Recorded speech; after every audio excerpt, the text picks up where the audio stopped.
In this video, I will show you how to fix App Store cannot connect. The page couldn't be loaded. Try again. This error. All you have to need, follow this easy and step-by-step guide to fix this App Store problem on your iPhone after last iOS update. The first solution is make sure your Wi-Fi or your cellular working perfectly.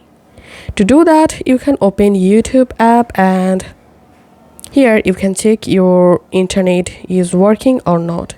If your Wi-Fi or cellular working slowly, make sure to fix your internet connection and then go ahead and check the issue on your App Store. And the second solution is you have to force restart your iPhone.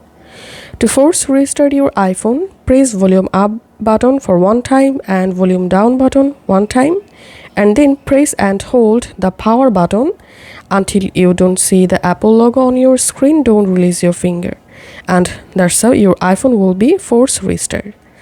After force restarting, again connect your Wi-Fi or cellular and then go to your App Store and then check the issue.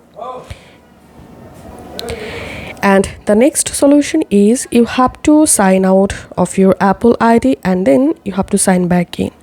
To do that, go to your App Store and just tap on your profile photo, and here you'll find your Apple ID. Just tap on that, and here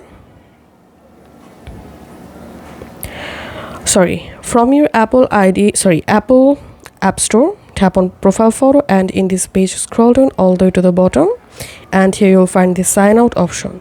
So sign out of your Apple ID and then sign back in, and then go ahead and check the issue. And the next solution is check for another iOS update. Go to your settings app and tap on general and tap on software update. And here if you see any new update available, then update the latest iOS version. And after following all of the solutions, hope your App Store cannot connect, the page couldn't be loaded, try again issue will be fixed. If this video helped you out, please leave a like and leave a comment down below. Thank you for watching.